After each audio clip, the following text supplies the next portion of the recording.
Dricus Du Plessis against Israel Adesanya. Now this fight is very interesting. Stylistically, there is also a really good history and tension between these fighters. So I'm really interested to see how this fight will go. Now we have a Dricus Du Plessis who's a tank, who's physically abnormally strong. We saw that against Robert Whittaker, and at the same time he's undefeated in UFC. He has a really good win streak and he won most of the fights with finishes. So he's not only winning, but most of the times he's winning with so much brute force. On the other hand, we have an Israel Adesanya who is already a legend in UFC, and he had so many great performances. The main difference between them is that Adesanya fought in 2023 and he had a bad performance against Sean Strickland. None of us really expected that Sean Strickland would technically be better fighter in that night against Adesanya. Like, that was unexpected. We thought maybe Strickland has some chance if he wrestles or something, but in a striking match to have an upper hand against Adesanya, that was very unlikely, especially knowing that Strickland doesn't really have that much power, so it's not like he can just get a lucky shot and win. So that fight, it was a D-class. We saw that Strickland was technically so much better than we thought he was, and maybe Adesanya is not actually as good of a striker as we thought. That was at least the ideas that we had after the fight. So after that, bad of a performance, and we know that he also had two fights against Pereira where he got knocked out in the first fight, and the second fight he was losing. He was definitely not winning that fight. He was already hurt, his legs, his chin, but he somehow survived it and really got an accurate shot and knocked out Pereira. So we know that, like, the last three performances that he had, yes, he won against Pereira in a very cool fashion, but it was still a fight where he was losing. And before that, he was basically winning every fight without any questions. Against Robert Whittaker, the second fight, there were some questions, but to me, it was still quite clear that Adesanya was a better fighter. Against Cannonier, against Vettori, Costa, Romero, first fight against Whittaker, it was like so clear. We just knew that he was always a better fighter, and these last three fights,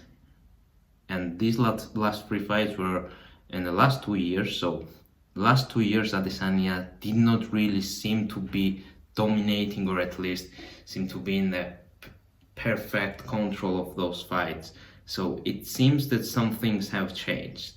Now, Dricus, even though he is a very good fighter, of course, I mean, he's a champion, he also gets into a trouble a lot. We saw that against Robert Whittaker. Whittaker had a really good chances and possibilities in the first round, and at the same time against Sean Strickland, it was a very close fight.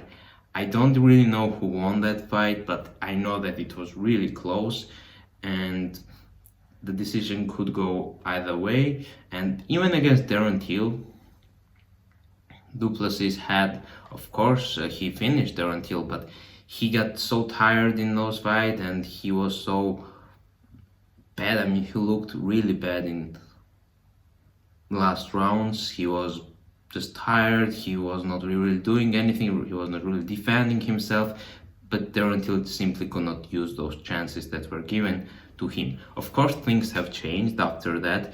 First thing is that Dricus got that nose surgery, which enables him nowadays to breathe better, and we saw that against Sean Strickland, where he was in a great condition, and now maybe his cardio will not really be a problem. Another advantage that Dricus has is his age. He is 30 years old, and that is basically the best age you can be when you are a champion. You have experience, your body is matured, but at the same time, you are not old, you did not take that much damage, and generally speaking, on average, this is where fighters are at their prime. And Izzy, on the other hand, he's already 35 years old.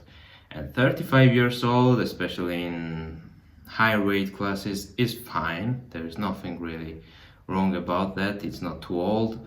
But at the same time, he had more than 100 fights overall. Like not just only MMA, but kickboxing, boxing.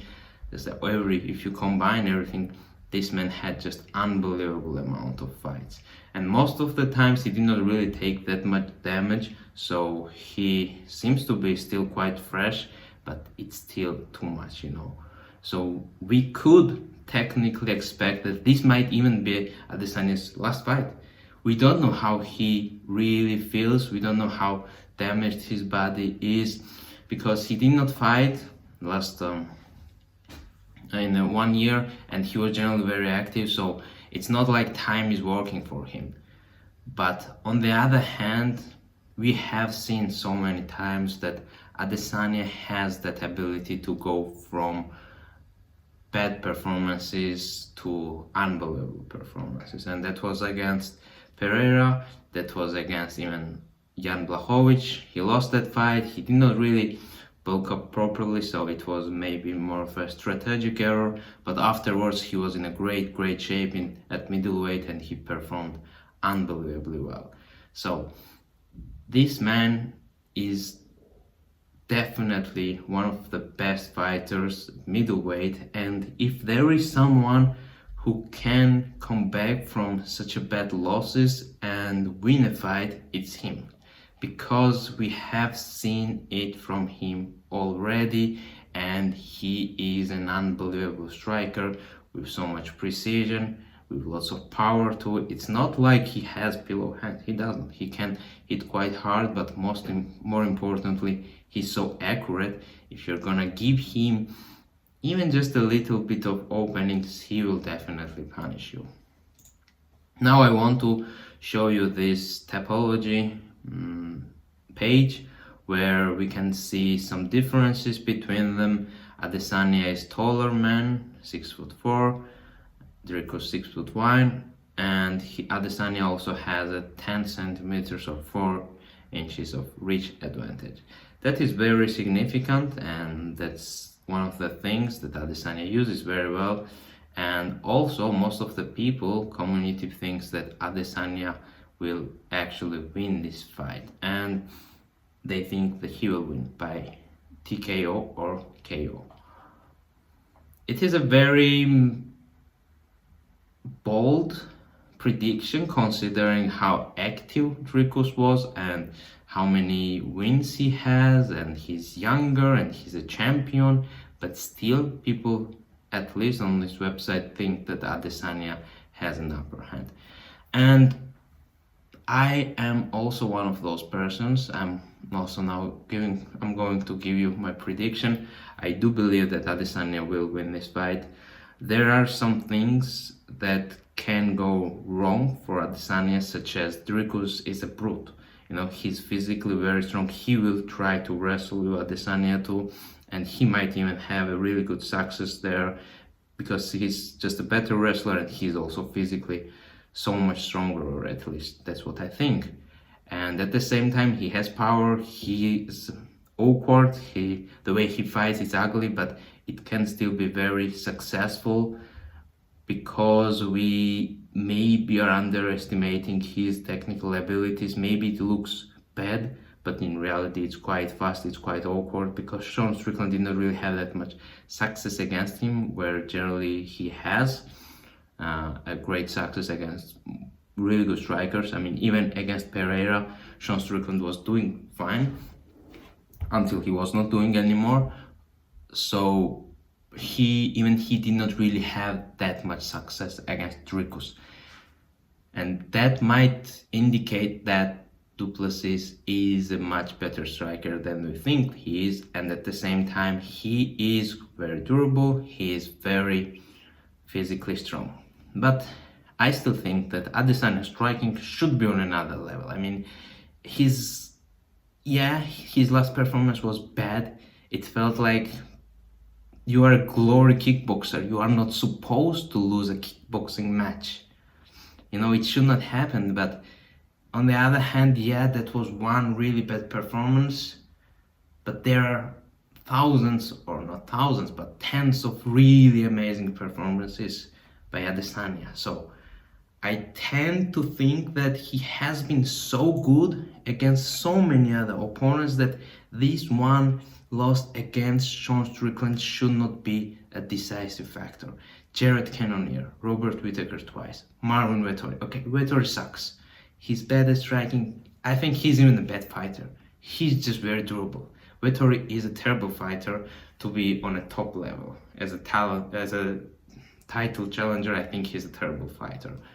And Costa, Romero could do more things in that fight. He was very inactive, but still, we can see that all of these guys are different from each other. It's different in speed, reach, strength, style. So it's Kelvin Gastelum, Anderson Silva. Okay, Silva was very old, but still, these guys are so different from each other, and he had a great success against them. And I have a feeling that Adesanya is simply too precise, he's simply too good, and I think that he's also really motivated after that loss against Strickland. He was silent, he was not really talking to press that much, he was not really telling us what he was going to do. I think he was focused. I do think he was focused. I think he was training, he was sharpening his tools, and I do believe that he will win this fight.